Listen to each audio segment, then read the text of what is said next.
In 1988, I went to school to learn to be an auctioneer. A good friend of mine was an auctioneer, and he passed away, and I'd worked for he and his father for several years in the auction business, and I thought that's something I really wanted to do, and so I was working to sell real estate at auction, and as time has evolved, it got to where I started doing more auctions than I did real estate. And now I'm involved full-time with an auction business that purchased a steered auction service in 1997.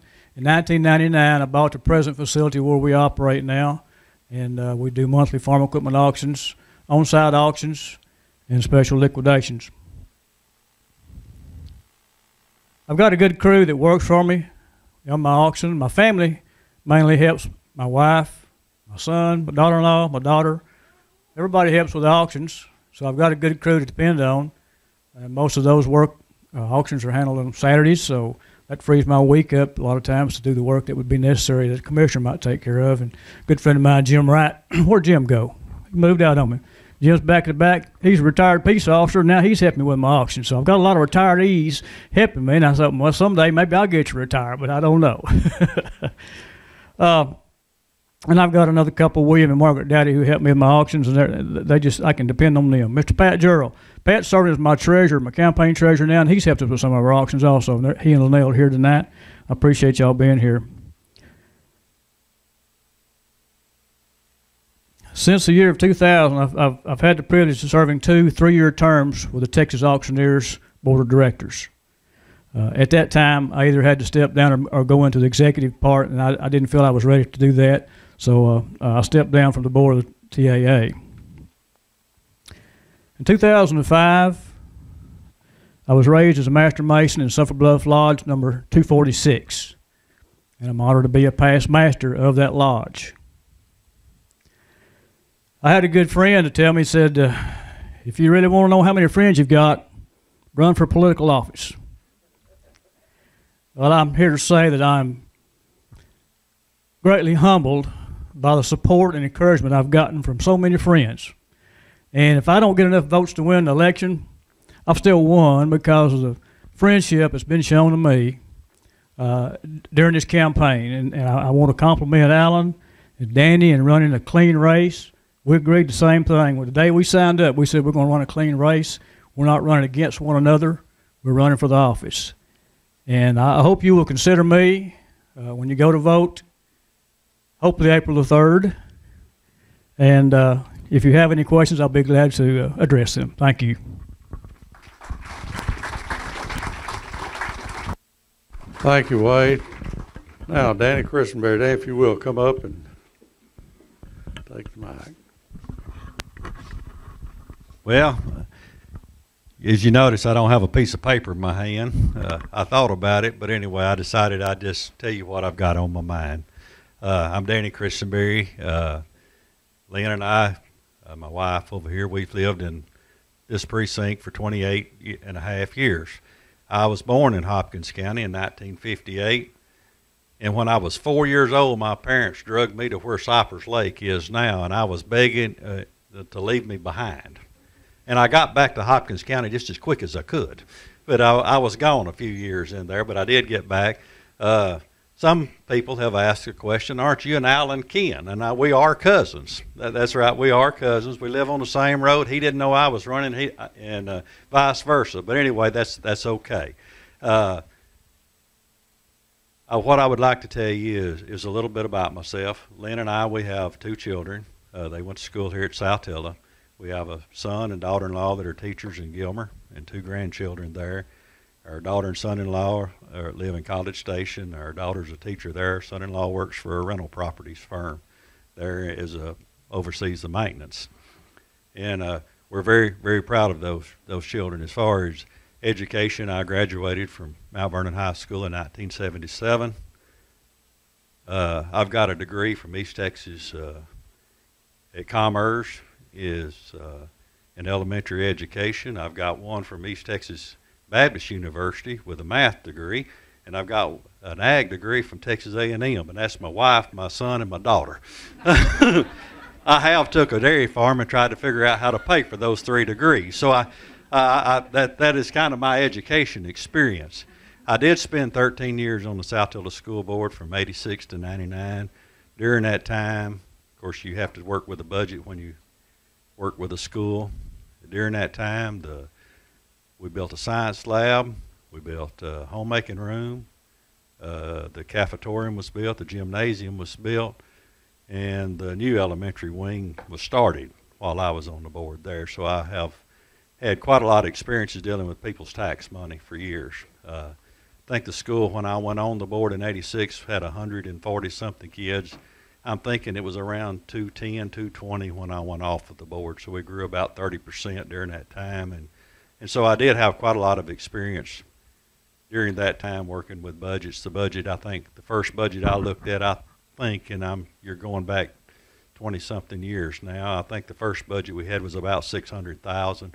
When I went off the board, I think it was running about $1 million a year at that time. So I have worked extensively with budgets. I spent 6 years on the USDA Farm Service board here in Hopkins County, and you deal with what goes on in the county very much there, dealing with that. But probably my most experience that I've got is from my own personal small business. Lynn and I dairied for 27 years. We're chicken farmers. We run some beef cattle. We have a custom hay baling business where we buy or sell hay and go and cut and bale other people's hay, as well as plant grass and plow, and really just whatever it takes to do to eat. We've had experience at all of those things, and I've worked for a good many people here in this room at some point in time. I've traveled a lot of Hopkins County roads just to get to and from the work I have to do. So anyway, I'm very conservative. I try to look at how money's being spent on my own place. I will do the same thing in Hopkins County. I will try to listen to the people here in Hopkins County and see how they want their tax money spent. When a tax dollar, if taxes go up, I go up on myself, and I don't like to go up on myself. And Lynn can tell you I'm very conservative about how I spend things. People kind of make fun of me. I've had 4 trucks in my life. You know, I drive them till there's nothing left.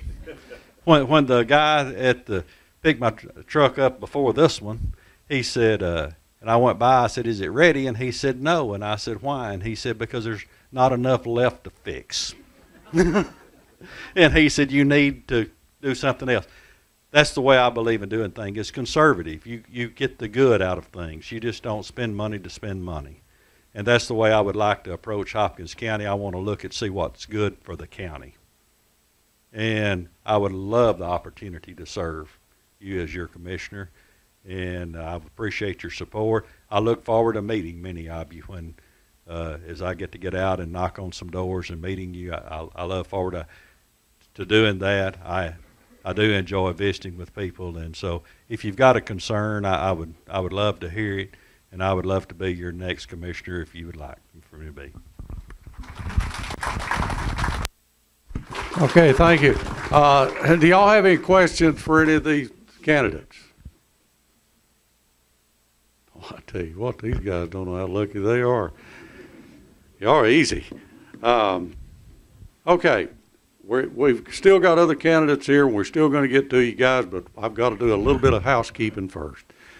Bill Watts, do you by any chance have a treasurer's report? No, sir. I can give you a cash balance. Well, that's the important thing right there.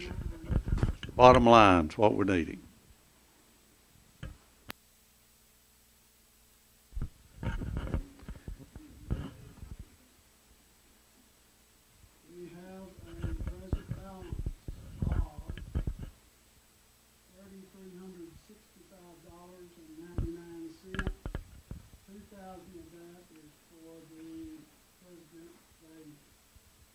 Yes, money that's come in for that. Okay, good. Okay, if any of you haven't signed up, that any of the members, or you want to be a member or whatever, we'll be happy to take your money tonight and give you an application. It's $25 a person, and we stretch that $25 probably further than anybody else in Hopkins County. We also have a fundraiser every 2 years as well as a candidates forum, and we hold it. This is going to be our 4th one, I believe. The Chris Brown, our county judge, when he was chairman, he started, I believe Chris was the one that started it. And we had like maybe 20, 25 people there, the first one. The last one we had between 400 and 500 people there. It's going to be out at the Civic Center. It's going to be on the 20th day of February, which is President's Day. That's a Monday. That's going to be, I think, a federal holiday too. So that means banks will be closed, so you won't be able to run down to the bank and get your money. So get your money out ahead of time, because we are going to have an auction and going to be raise money. Lequida, would you like to come up and talk to us a little bit about that? Well, I might, but I don't believe everyone else would.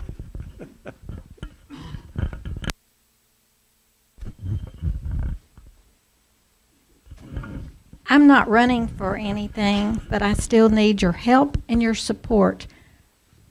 The fundraiser requires lots of work, and we are going to have an auction, like Donnie said, and we need your donations of nice items. It's not a garage sale. It's, nice items.